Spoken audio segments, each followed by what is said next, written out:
Why do millions of people invest in retirement accounts?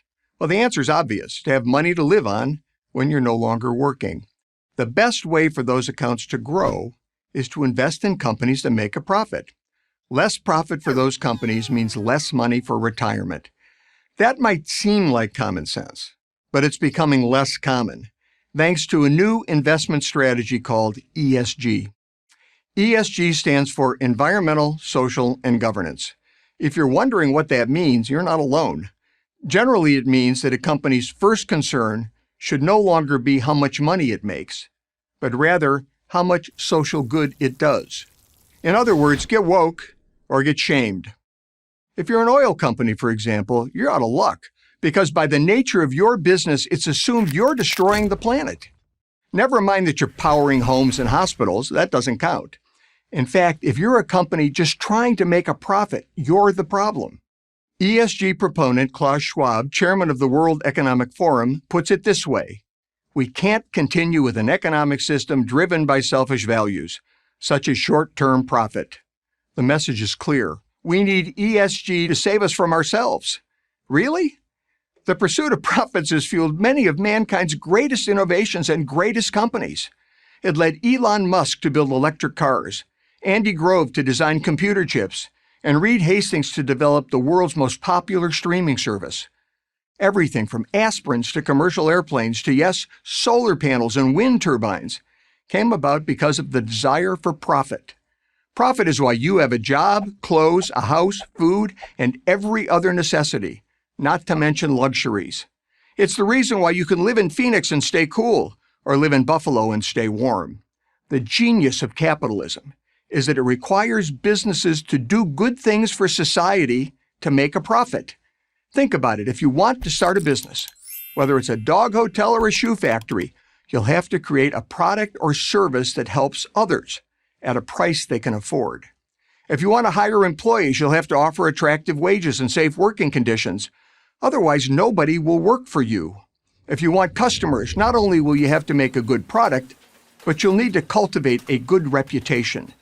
That means treating those customers well and offering competitive prices. In a free enterprise system, you can't make money without providing a social good. Capitalism is, by its very nature, conscientious. It turns out then that profit isn't selfish. It motivates us to contribute our talents to help others. ESG threatens this system. By denigrating profit, it lessens the incentive and the means to do good. Without profits, companies won't have the capital to provide jobs, pay investors, or fund innovation. But that's the world ESG wants you to live in, a world where profit takes second place to a preoccupation with income inequality, race and gender sensitivity, and climate alarmism. But even if you wanted to address those concerns, how would ESG help you do it? That's a fair question because there's no consensus on ESG standards.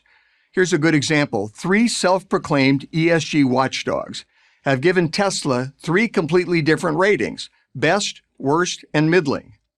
In capitalism, there's a simple metric to determine success: how much money you're making. Under ESG, there's no such thing. It's a judgment call. To make ESG investment strategies even more problematic, according to Meyer Statman, professor of finance at Santa Clara University, in the long run, ESG investors are likely to earn lower after-fee returns than non-ESG investors. Over a period of, say, 30 years, those fees alone could cost you hundreds of thousands of dollars. So if ESG endangers profits, offers no clear metric for success, and is a mediocre investment, why is it even a thing? Well, for 2 main reasons. First, ESG allows people like Larry Fink, CEO of BlackRock, the world's largest investment company, to feel good about themselves. It's a get-out-of-jail-free card for guilty billionaires. They preen in the New York Times, and the rest of us are stuck with the bill. And second, it's about control. ESG enables an enlightened elite to tell everyone else how to run their companies. Submit to ESG or you won't get that loan or that investment, whether or not it's good for your bottom line and your shareholders. That's how companies and whole economies go from woke to broke, including your 401k. So if somebody tries to sell you on environmental, social, and governance investing, hold on tight to your wallet and to your values. ESG is coming for both. I'm Andy Puzder, Senior Fellow at the School of Public Policy at Pepperdine University for Prager University.